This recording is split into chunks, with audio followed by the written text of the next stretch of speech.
Barrel. Sweet. Right, dude. Alright, so why Terrible Happy Talks? Oh, straight into a podcast question. Why? In short, I was so fucking sick of the wrong people having a voice, and I don't know if I'm getting the right people to share their voice, but it's just the people that I think should have more of a voice in the world on things, as opposed to these empty influencers who aren't really spreading good information into the world. And that's what primarily got me going with it. And I was also in a really lucky position where I was working in a really diverse and interesting community. I was living in Bali and working at this sustainability focused international private school called the Green School. And I was there for about the first 6 months, and I went, this is such a unique community of people. I've got to start a podcast. I've got to hear their stories and their journeys, because they've got some interesting shit to say. And it was the full spectrum of our society, some of literally the wealthiest people in the world, to just people like me who were just a teacher at the school earning a teacher's salary. But everyone in the community, especially the other teachers that I worked with, they all had their own shit going on. They were either writers or artists, or definitely activists. A lot of them were published authors. And then the parent community were entrepreneurs, hedge fund bankers, Hollywood actors, Olympic athletes. And I was just I've got access to these people. I'm gonna talk to them. So that's how it started. Plus, I love podcasts. I just think, from a media perspective, podcasts are literally the best way to give an expert, or not even expert, just an individual, a platform where they can really get their point across, and really get the information out there and say what they have to say. If it's a radio segment where it's chopped up with music or ads, the person, their message gets, filtered, and then same with if it's a YouTube clip and people they don't want to watch anything over 5 minutes. Whereas a podcast is most people go into a podcast going, all right, this is an hour to 2 hour commitment. I'll listen to half hour on the way to work, half hour on the way home, and then I'll do the same tomorrow. And then statistically, it's interesting with podcasts, because I've done a little bit of research. They say that when a podcast goes longer than 2 hours, it actually, the amount of listens increases. And it's because the person feels like they start to really know the person. And by the second hour, they start going, oh, that's so something Ryan would say, because they feel like they have more of a connection with them. So while it's harder to get a listener to buy in originally, I think it's a much more profound and authentic way to connect and send a good message out there. So it's interesting you say authentic, because you mentioned that it's things are edited these days, everything's usually 30-second bites, Instagram or whatever, everything's kind of condensed. Whereas, I guess what you're saying is you're not editing, well, not to the extent to make it into something else. You're just letting someone go completely nuts. Dude, I do very little editing, deliberately. I don't want to be polished. I want all the shit in there. Only time I edit is if a guest says to me afterwards, look, I really need you to take that part out, because that could hurt this person, and I don't want to do that. Okay, and I'll do it. I sort of actually wrote down I have values for the podcast, and one of the ones is the guest is gold, which means I'm not trying to make anyone look bad or anything like that. So if a guest says they don't want something, or they don't want it published, or they want it unpublished, I just do it, But I tell them from the start, I won't edit unless I have to, and I don't go through and edit out all the little ums and ahs like some podcasters do, because I know for me personally, when I listen to something, I just want it to be real. And I think it's I think all us humans have this voyeuristic aspect to us where we just want to feel like we're sneaking a look or a listen to something that we shouldn't be listening to, you know. But when I hear something that's like super polished and the person's got a super good radio voice, and I switch off. I'm like, I don't want polished. Yeah. Yeah. There's so much of that as well. And to look at it differently, like you can imagine people are more interested by that. And you're a facilitator too, so you're not actually getting in the way. I've been lucky enough to be on it, and you can let it all out. Fuck yeah. But at the same time, I've found interesting being a teacher. Do you use some of that in how you conduct a podcast with a certain person or anyone? Yeah, it's funny because I'm not a journalist, and I've got no interviewing. I had no interviewing background or skills. Like I've just taught myself from scratch every aspect of it. You know, like just like the copywriting, the editing, and the interviewing, which I think is the most important aspect of it.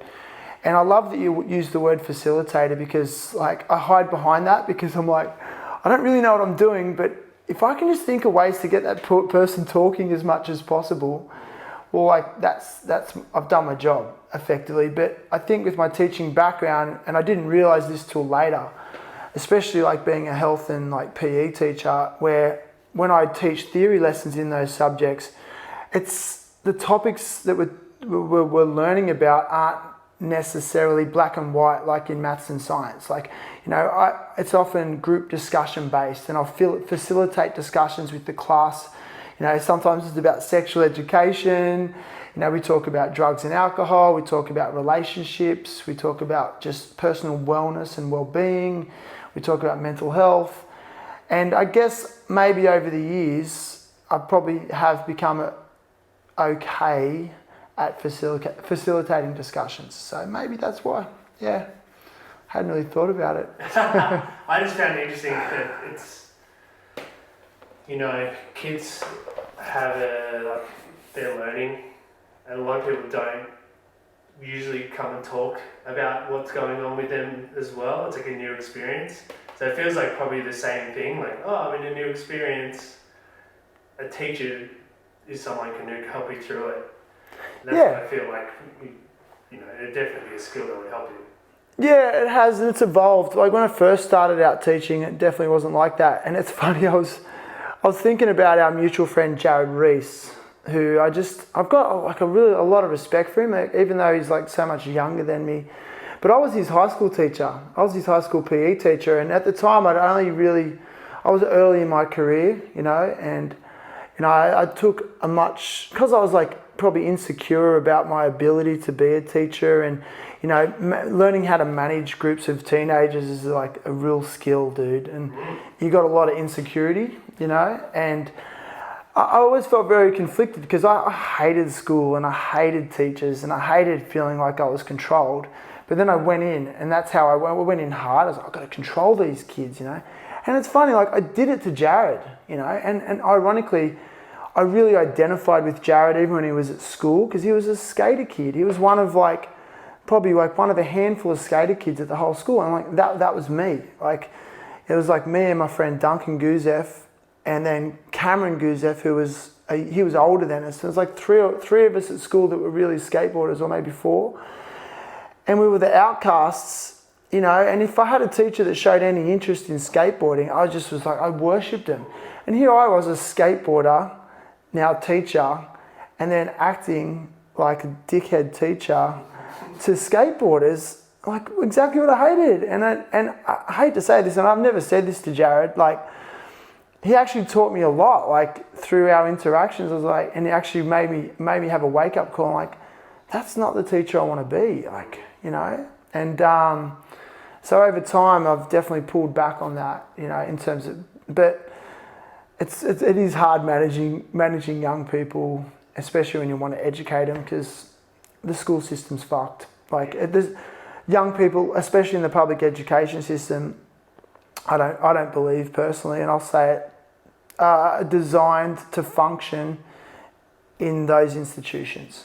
They don't thrive. That they might get by, but they're not thriving, and their personalities are being, I guess, diluted, and their self-esteem is being crushed slowly. Their dreams are being crushed, and they're being groomed to conform to a society of drones. Like, I know it sounds like a really militant thing to say, but I've been in it for 15, 16 years, and I've also seen the other side of it, working in the private sector at a holistic education school where they just worked to create a beautiful environment for young people to be in every day that had less structure, more mess. But I just seen these young people coming out of it with so much confidence and belief in themselves, and then they start trying to hone in on their passions and their interests earlier. Whereas, like, for me, I don't feel like I've really started living my truth till my 40s, because I was like, oh, got to conform, got to have a well-paying job, got to get a car, got to get a house, tick, tick, tick, tick, tick. So, sorry, I just went on a bit of a tangent with that shit, but that's how I feel, Yeah, it totally makes sense. I think it's such a... Do you feel like it's an education that's not shifted to the right now? Because things are totally different from when, say, you and I went to school. Totally. And there's going to be change again in probably in 5 years instead of 30. Like, everything's happening so much quicker. So do you think it's not keeping up at all? No, like, at all. Like, it's not adapting to this changing world that we live in. Well, whether there's a pandemic or not, it was well before that. Like, and it does come back in, and this is all my opinion, from, just looking at it on the ground level and giving it some thought. We really haven't adapted to the internet revolution. And then you've got the internet itself is constantly evolving anyway. And schools haven't adapted to the changing nature of the workforce and what it means to earn a living.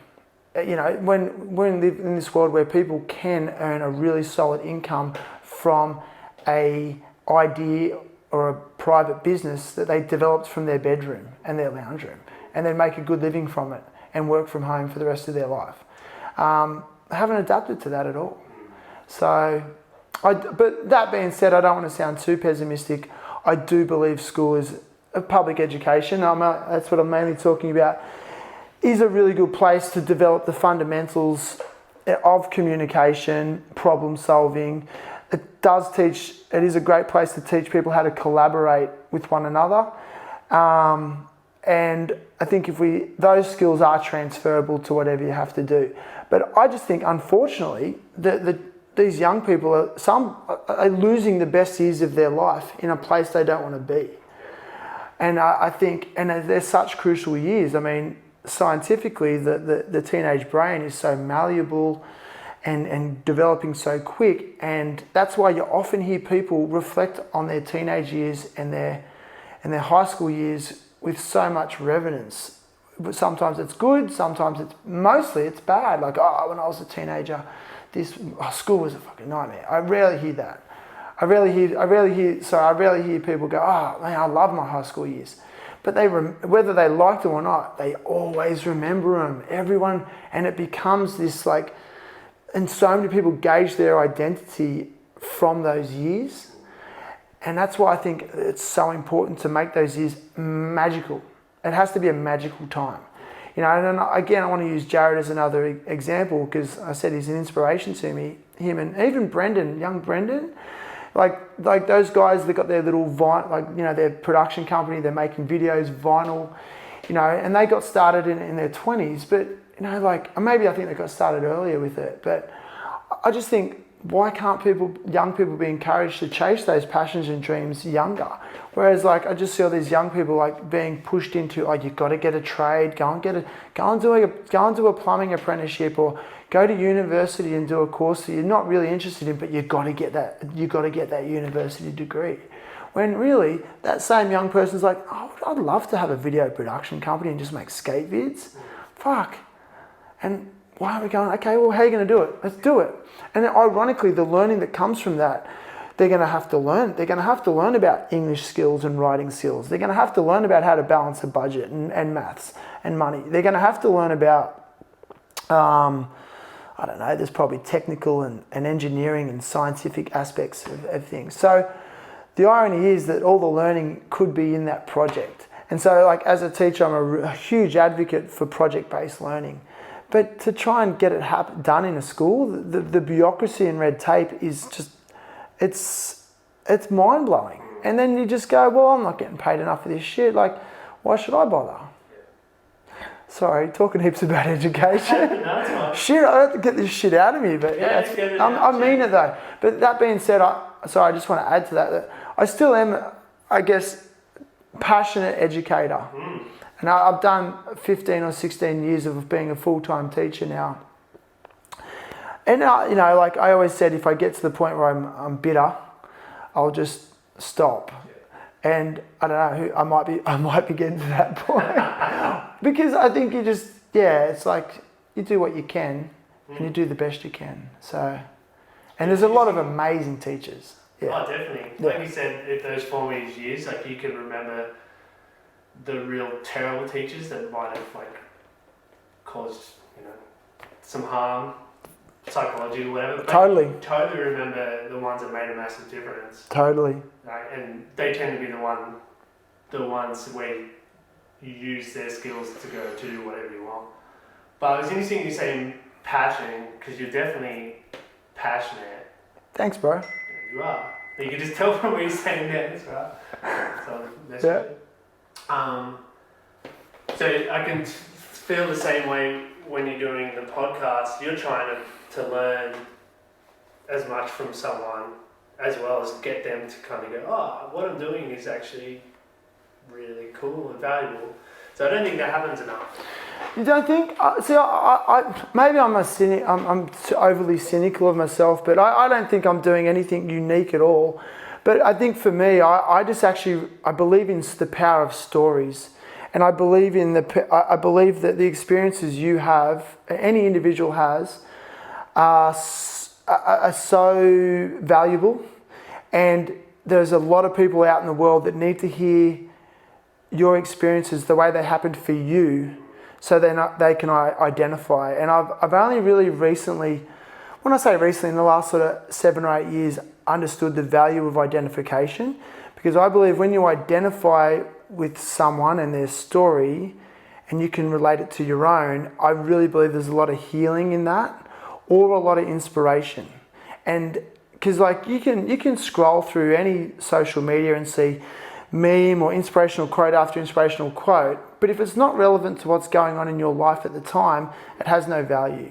So that's why I think like people often say to me, oh, do you just want to get famous people on your podcast? And like, I haven't really had any famous people. Like I've had people maybe with some levels of notoriety, but I think some of the most profound episodes are from people you've never ever heard of, because, you know, some people they've had such rich lives at such a young age and so much stuff's happened to them, and then they were brave enough and willing enough to talk openly about their experiences and their journey.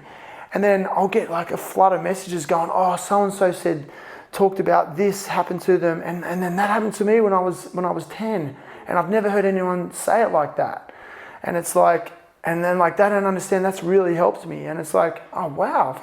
And for me it just went, I didn't even hear it. I was like, oh, I didn't even think that was a thing, you know. So like I'll even use you as an example, you know, like you came on the show and you talked really openly about your alopecia. No, is it alopecia?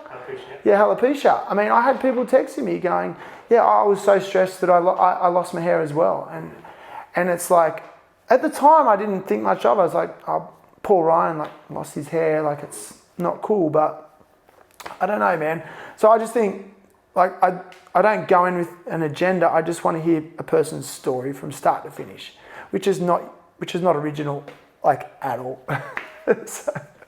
Yeah, but like you said, you're not looking for. I think most people are like, whoa, you wanted someone famous. I want to hear the story probably people have heard 1 million times. But going to like an everyday person, you're getting more reaction out of it.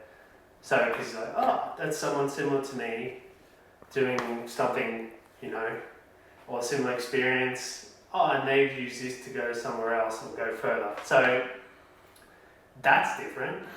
Yeah, it's more relatable, hey? Totally relatable. Yeah, it's more relatable. Like, I mean, I remember I interviewed, I don't want to say his name, but he had a really interesting story and a level of fame. And it's really interesting to hear, but I just couldn't relate because I've just never been in that realm, you know. But, you know, for me, like when I spoke to, say, Stove or Sam Giles, I'm just like, yeah, like, fuck. And it's just like, like Sam said some stuff about how his family split up when he was 11. I was like, my family split up when I was that age. And I just feel this like, fuck, I'm not alone. You know, like I'm not alone. Like it happens to other people. So stop feeling sorry for yourself. You know. So. It's interesting you're mentioning, like a lot of the guys you're mentioning all come from skateboarding or involved in skateboarding, especially in Wollongong. I've always been interested in how you connected up here. So you're from Nowra originally. Nowra would have been in the 80s. I started skating in 1988. 1988. Yeah, Expo 88. Yeah, Expo 88. And that's a big one because we were meant to go to it as kids and we saved up. And then my dad left my mum and then took his new girlfriend to Expo 88 and left us. Oh, wow. Which is funny. But then that same year I found skateboarding and then a new family through skateboarders. And yeah, so... So how did you find skateboarding?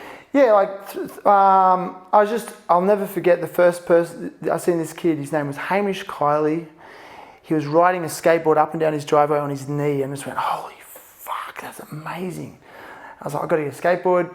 And then my parents got me one for Christmas, and it was a Very Flex freestyle board, and it had rails in it. Didn't have a nose. It wasn't. And I was like, "Oh shit!" And then I was just obsessed, and then. I was like, and then I realised I couldn't do tricks on. I could ollie. It was a freestyle board. Remember, because freestyling was a thing in the, like Per Wellender and Rodney Mullen. But I was like, I don't want to freestyle. And then my parents got me. And then my dad, I remember, got me my first skateboard from this skate shop in Nowra, and it was a Lance Mountain Power Peralta, and it had bonite in the layers, and then it got. I mean, I'll never forget. I skated it until it died, and then it got wet. And the bonite just turns into soggy cardboard. Yeah. It's just cardboard. And it had no pop. Like you'd ollie and it'd make no sound. And then I'll never, like for me, the connection happened. Like I used to skate around Nowra and I was like 12 and I just used to skate into town by myself. And then I'll never forget, there was another crew of skaters and they were all older. And I was skating with these other guys and they were kind of dodgy. They were like, sort of like, surfer skater dudes, and I was skating with them, and we were skating this 3-step at the electricity centre in Nowra, which is near Nowra Post Office. And this guy, I'll never forget, John Guthrie, his name was, come up to me, he goes, "You're with us now. Come skating." And it was like instant, like valid. I'm in because I'd seen him, and I remember you had a bandana on his head. Like this is like 1989, dude. So bandana's like wearing the bandana on his head. And I'm skating with and I was immediately younger than all of them, and those skaters were like, I think and I still look up to him, and then this was where my journey with this guy started, because he was always a few years older than me, and I always looked up to him. It was Cameron Guzev, and Cameron was just even then just better than everyone else. Like, and I think every skate crew has that. They have that one guy that he's just a bit better. And everyone, like, he's setting the tone for everyone else. And that was just Cam, straight away. And, I mean, and combined with, like, one of the sharpest intellects I've ever come across. He was always so smart. He was that guy that did really well at school. Yeah, and I just wanted to be accepted by those guys straight away. And I didn't want to go, because I hated being at home. Like, and again, my story is just like so many skaters. Like, and I don't know if you want the long story or the short story.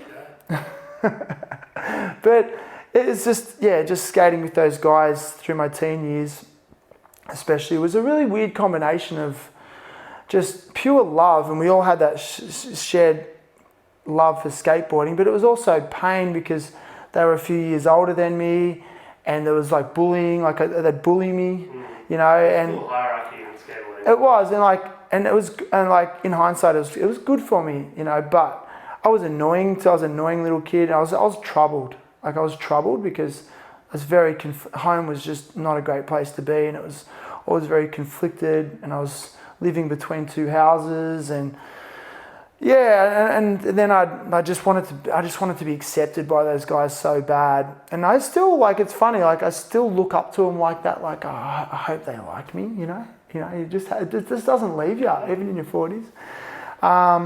But yeah, like, and then I was being influenced by them, and I wanted to be like them, and I guess we just loved skating so much, and we skated so much and so hard, and you know, it was a special time for skateboarding because we got into it in the early 90s when skating died. We were into it. Like we thought we had small wheels and baggy pants like Kepper jeans, and we were into all that. And it was when blind video days came out, and we just watched it on repeat. Like we were just obsessed with it. I'm still obsessed with that movie. And I remember Guy Mariano was on it, and he was like a little Italian guy, you know, and just the youngest of the crew, you know, like, and the crew was like Jason Lee, Mark Gonzalez. I just thought of Jordan Richter was their vert skater who's not even on the team anymore. Rudy Johnson, and I was just like, so epic. And we just watched it on repeat. But I think too, then like weed became a really big thing for us, like smoking weed for everyone. You know, and we just did it and like, so again, like every other skateboarder, and it just became a big part of the teen years. We smoked so much weed, and I often think about it, and it did slow me down in my motivation levels, you know. But I know, like Cameron really excelled, and he got sponsors and stuff. And I mean, I never got to those levels at all. I was never like anyone in the Australian skate scene at all. But I just such a fan of skateboarding. I was always around. But going back to your original question, like with Wollongong, like we were always travelling up from Wollongong. Like me and my friend Duncan would truant school sport days and drive up to Unanderra Bowl. And it had the mini ramp that was dug in because that mini ramp was so sick. We used to every like Thursday afternoon we'd truant school and go and skate Unanderra Bowl. And then another one that was quite profound is we had a big skate comp in Nowra in like, it was around 1998 or 1999, and some dude rocks up with all the gear on, and you know, you used to do bonelesses on the ground, and you could jump through, what do you call that fucking... Russian boneless. And you jump through back and forth. I was like, no way, that's crazy. How the fuck do you do that? And he's like, yeah, you do it like this. And that guy was Adam Lingo. No way. Yeah. I had doing Russian bonelesses. Yeah, and Adam was just, and I'll never forget, it was the first time, I wonder if Adam remembers that. And then Barry Strawn was at that skate comp as well. And then we just used to skate, just drive up from Nowra, you know, and skate up. And that was how we just became friendly and, you know, became really friends. Like I used to skate a lot with, I'm having a mental break, Mick and Otis. Remember Otis? Yeah. I can't remember their last names. I should know Otis's last name as well. And Mick, who lives up in Mount Kembla. Yeah. I can't remember Otis's name. Yeah, and all those guys, and Shane Say, and just I don't know, just a lot of love would always come out of Wollongong, you know, for us. But we weren't from Wollongong at all, you know. So just wouldn't the Nowra crew, I guess. Yeah, I remember you guys coming up to Ferry Meadow quite a bit. Yeah, and then when Ferry Meadow started, it was like, I mean, let's face it, Ferry Meadow was the best skate park, maybe in New South Wales at the time when it first was built. Definitely. It would have been. In the mid-90s, you know, the ones with like Manly, I guess. Curl Park, yeah, I remember Curl Park, and then I think Ferry Meadow was then the next place after that. It was really... Yeah, it was a mecca, and a lot of people would come to, like, I think people realised Dustin and all there was crews from like hours away. Yeah. And we'd see all you guys, which was awesome because we'd get an influence from outside our own scene. Because when you see the same people every time, it's like videos. Yeah.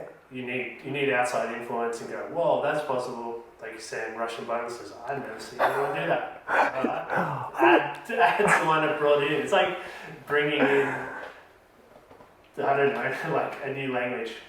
It was. It's super interesting to compare all that. And I think that's the benefit of skating with people from different areas, because they bring this different flavour. It's like, oh, wow. Then we were doing that. And otherwise, we were just trying to copy everything in skate movies. And then Adam had a real level of creativity at the time. And then Barry, we seen his level of creativity.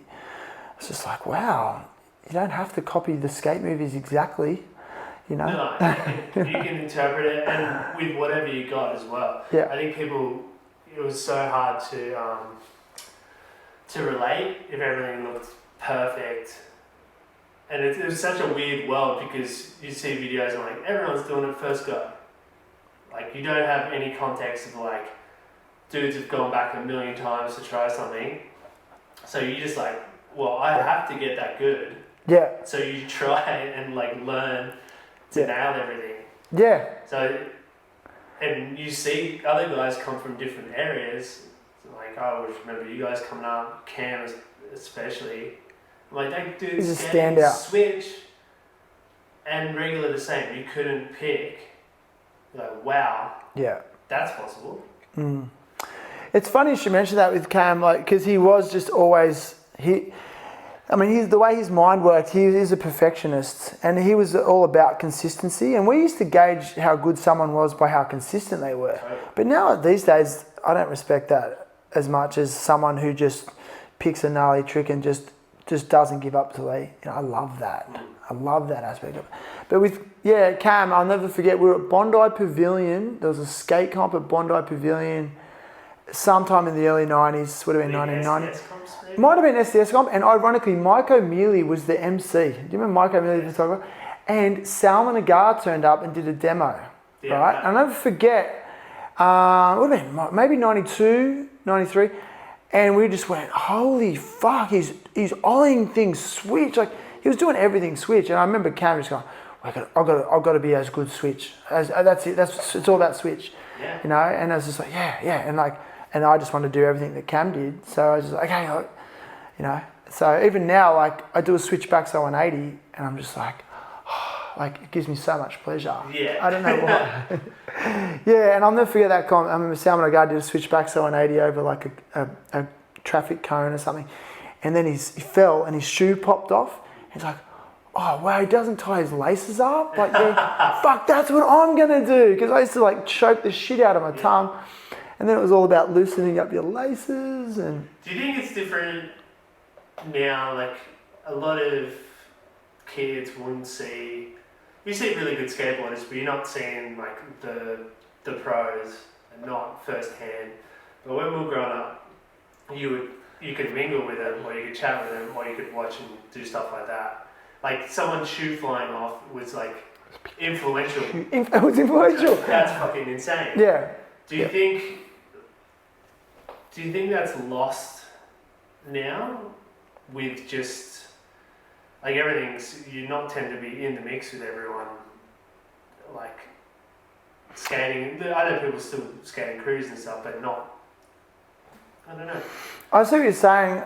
I mean, could be the overload of information and footage that people see now.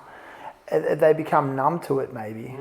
Whereas same, and you were the same. Like, you know, I'd wait all month for my 411 video magazine subscription to come in, and just be praying every day for it to get there on time. Same with Skate Mag. So you're only seeing like skate footage or magazines once a month, maximum. I mean, there was 411, which was later on, but prior to that, it was like whenever a company released a skate video. And then you'd watch that skate video over and over and pick it to pieces. Yeah, you fully study things. Yeah, but then again too, I was thinking about this the other day. Like, conversely, like there is so much out there, but then when there's a skateboarder that is unique, they seem to stand out more, and then they become more influential because they were able to rise above a very large heap of stuff. So, like, someone that sort of comes to mind for me recently is that Scapegoat. Yeah. And like, even though like I know he's a good skateboarder, but he's not mind blowing, but he has some unique flavour to him, and it's like, oh wow, and he seemed to get really popular quite quick because he had something a little bit unique. And same with that new brand that's come out, Illegal Civ, and they had that video.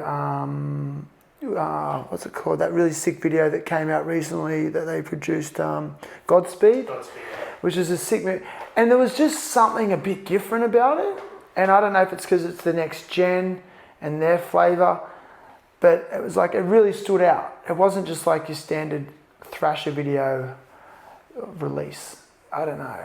It just had just something unique about it. I know. And skateboarding's gone through phases like this before. Like you said, early 90s. Everyone was doing like terrible pressure flips and like the hate street videos. Everyone looked the same. Totally. Like it's not like it's a new thing. So and you can still stand out. Like even someone like in Wollongong, like Ty. Like you watch someone like Ty skate, like he's got love that dude. Completely different. He's thinking about it differently. Yeah, he is. You can tell when someone. They've just got something a little bit different. Sure. But you can't manufacture that, right? No, that's just I don't know where that comes from originally. Like, it could be how you view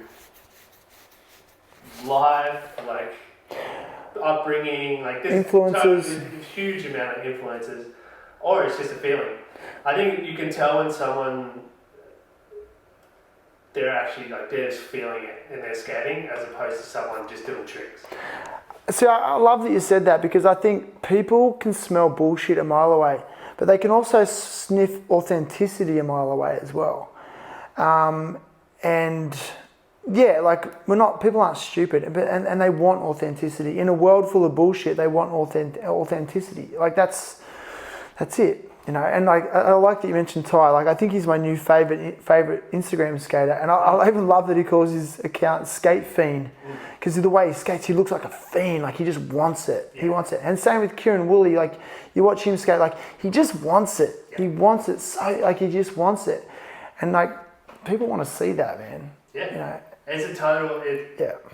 It's like passion borderline on like going insane.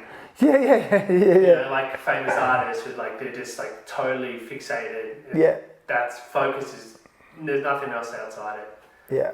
It's super interesting to watch. But then I think also right now it's all going back to relatable stuff too.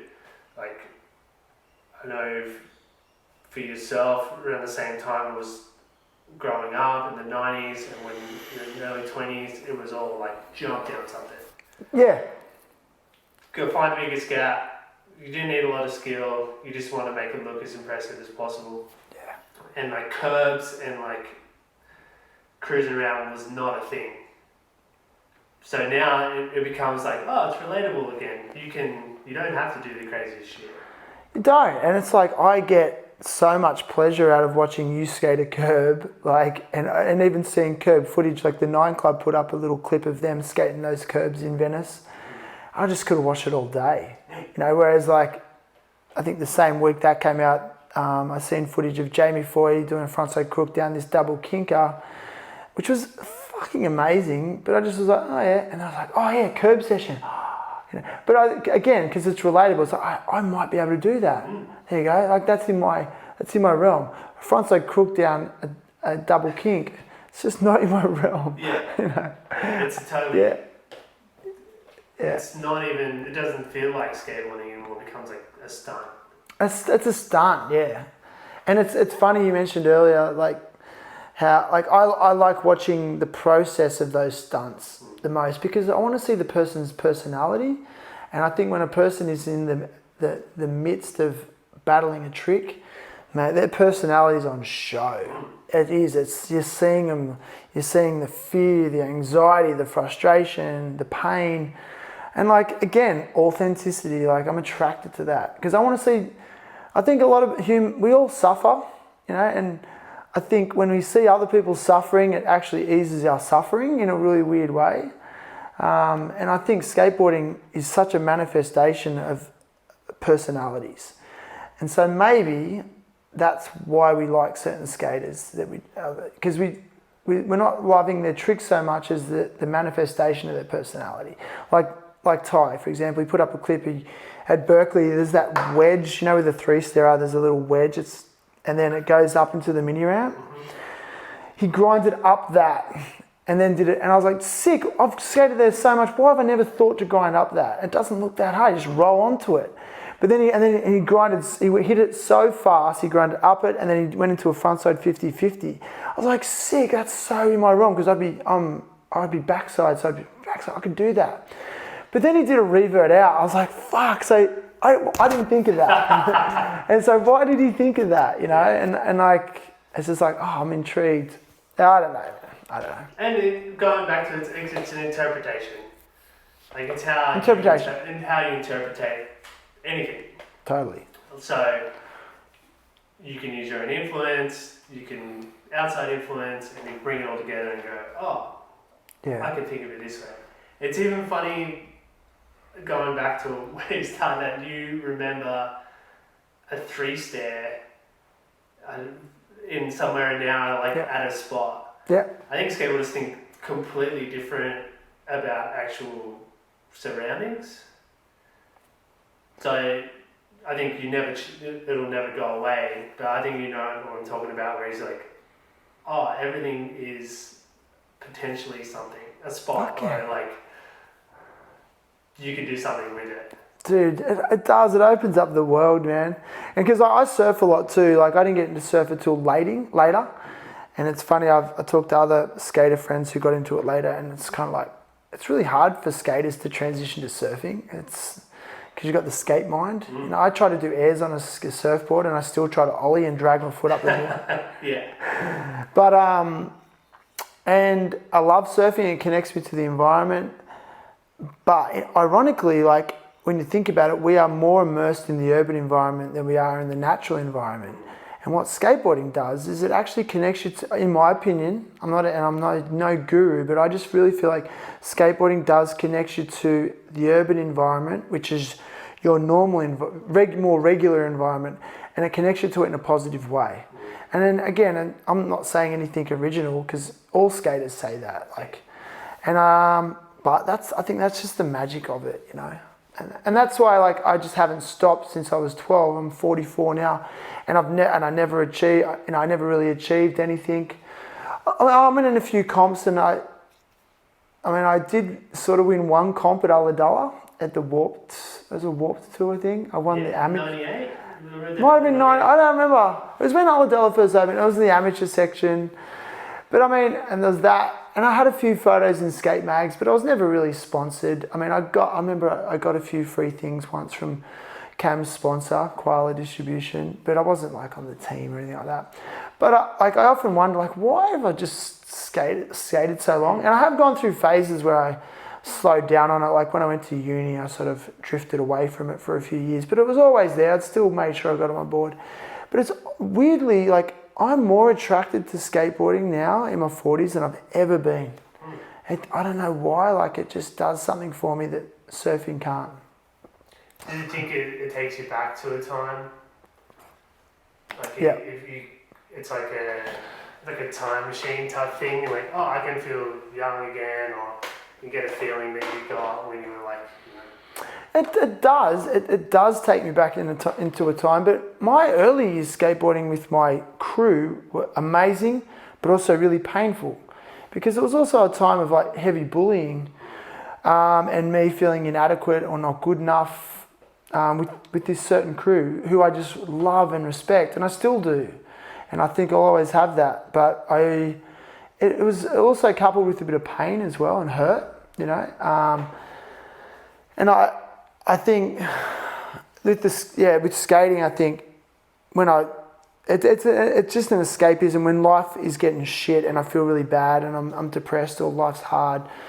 I just go skating. I've just gone skating through it's how I've just dealt with things. And I really think if it wasn't for skateboarding, it stopped me from delving to deeper levels of times in my life when I was depressed, or deeper levels of maybe substance abuse. I would have gone deeper into those things. but I didn't want to because I knew I wanted to get up tomorrow and go skating, and I didn't want to, and it just pulled me back a little bit from destroying myself those ways when I was feeling shit, maybe. So. Do you think it's is it the act of it, or is it like you said, the escapism, or is it? It's escapism. It's being alone. That's what it is. Even if you're at a skate park and there's people everywhere, it's being alone. Like, because I don't know if it's the act of it because I'm not that good, but it's like because I'm not landing a lot of tricks. But I am obsessed with. I like just being in my head with a trick, and just the process of breaking it down, and even if it's a basic trick, I just go like when you were teaching me like how to slap you properly a few weeks ago. Well, no, it was a couple months ago now. I know. Yeah. Again, like you sort of showed me the technique, and then I sort of had to just go away for a little bit and just go through it myself. And that it's escapism, and that's all it was. And then I did a slappy. That felt so good. And then you get the slappy addiction going. Do you think it's kind of meditative as well? 100%. So yeah. It's something you do is like you meditate too, don't you? Like, I meditate a lot, yeah. Does it give you that same sense, or is it's a different thing? It's better than meditation. Skateboarding is better than meditation for me because I'm really bad at meditating. Skateboarding though, and I've always struggled with meditation because I can't sit still. And I'm probably self-diagnosed ADHD. I haven't been diagnosed, but I can't stop. Skateboarding gives me meditation, but also exhausts me physically, and I need to be exhausted physically. So that's why, like the sitting meditations, I tried for years, and I just can't do it. But now the meditations I do are around Wim Hof breathing, where you're deep breathing and then you're holding your breath. So there's a real physical component, and it can be physically straining to your body, but then focusing your mind. And that has just fundamentally been the biggest game changer for managing my moods and emotions. And the steam train of thoughts that plow through me constantly, that exhaust me, that lead me to anxiety, feelings of anxiety or feelings of depression, or feelings of resentment, or creating scenarios in my head that don't really exist, that's what that does for me. And skateboarding helps with that as well. So. Yeah, skateboarding probably helps you meditating as well as your meditating helps you skating. Yeah, sorry, is that the question? No. I'm just thinking about that. Yeah, it does. It helps with both. Like when I'm meditating a lot and surfing a lot, I skate so much better. I do. Because again, it's a manifestation of where you're at with yourself. So if I'm not looking after myself, it comes out in my skateboarding. Like I'm not landing tricks, I'm erratic. But then like if I'm really feeling calm and peaceful, I'll skate, and I'm skating calm, I'm skating mindfully. There's the mindfulness, and it's the same in the surf, and more pronounced in the surf. Like if I'm not traveling well in my head, surfs are terrible. I don't catch any waves, I'm paddling up and down. I'm more likely to have a confrontation with someone in the surf because, surf lineups are delicate places with people and they can get temperamental real quick. So, yeah, that's it. Yeah, man. Well, the one thing was who do you have coming up that you're like super excited about? On the podcast? Yeah. It's funny, I never wanted to, but look, I'm all in with the podcast. Like I love it. Like I just published episode 98 today, and that's 98 episodes in 98 weeks. That's incredible. I haven't missed a week, and I did set out with a plan. I mean, originally the plan was I'm gonna produce 10 episodes in 10 weeks, and then I did the first 10, and I was getting like 5 listens an episode, and it was probably like my mum and my wife of the time. She's not my wife anymore, but and I was like, this is fun. And there's so much work, and I was like, this is fucking bullshit. But I was like, each conversation was just giving me so much joy, and I loved it. And my first ever guest was Charles Mugarera, who's a permaculture expert from Uganda, who's purely just teaching the Ugandan farmers how to grow their own food without the use of pesticides or chemicals, just so they can feed their families and build the soil, not to make money or anything, just so they can, just to grow their own food. But on that first podcast, and this was at the Green School, and mind you, the Green School attract really interesting people who come and visit, and I didn't realise he was kind of a big deal in Uganda. And he used my podcast as a platform to announce that he would be running as the youngest Ugandan president. Wow. Yeah, I'm sitting there going, holy fuck. And then he used that link and he shared it on all his profiles. Yeah, and then he was on like the Ugandan International News and directed people to the podcast.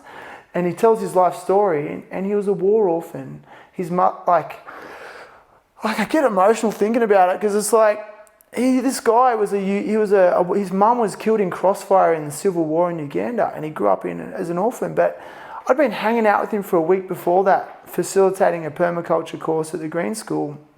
And he's like this most happy, joyous guy from Uganda. I'm happy. And then he tells his story, and it's gnarly. And he's like, and I'm going to be the fucking president one day. I was like, there's something to this. But then episode 10, I was about to give up. I was like, fuck it, I'm done.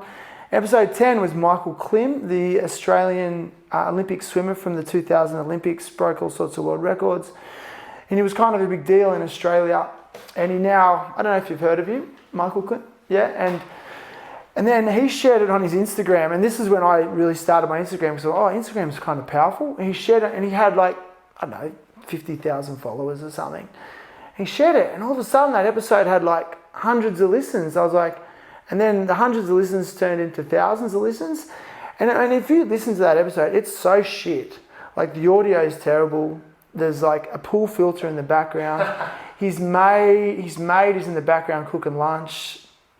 My mic setup was terrible. You can barely hear him, but it still had thousands of listens. I was like, all right, fuck it, let's go. And I just went, I'm going to do one every week till 100 episodes. So I'm coming up to 100, and I'm at a point like, am I going to let it? Well, I'm not going to let it go at 100, but I might have a break at 100. You deserve one, for sure. Because it's worn me out. But anyway, to go back to the original question, like future guests that are coming up are quite exciting.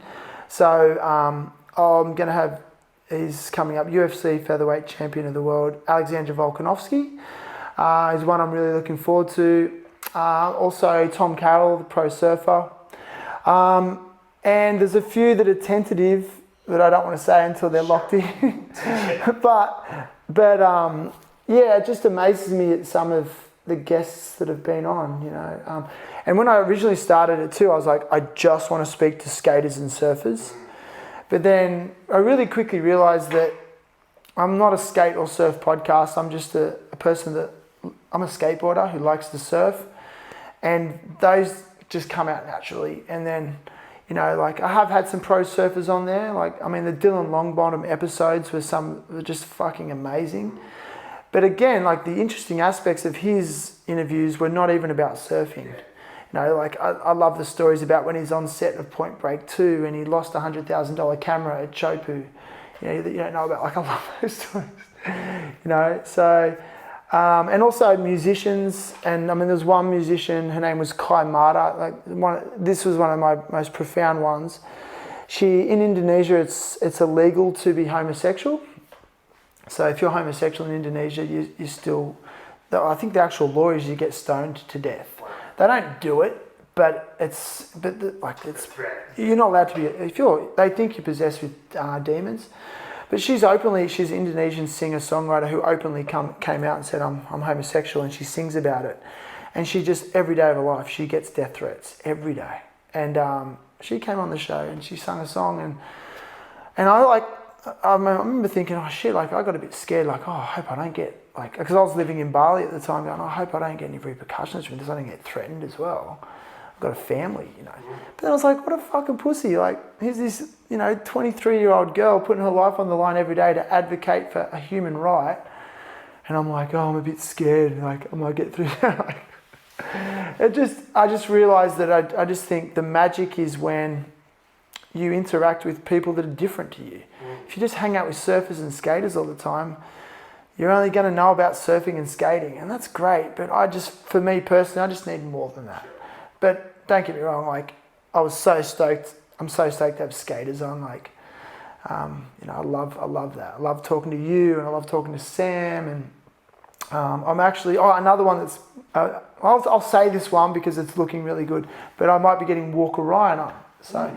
He's a friend of mine from California, and my friend's lining that up. So, but the thing, he's an interesting dude. He's wrote a book, and he's got a podcast, and he wrote about health, about. Thank you. Yeah, that one's super important for people. Yeah.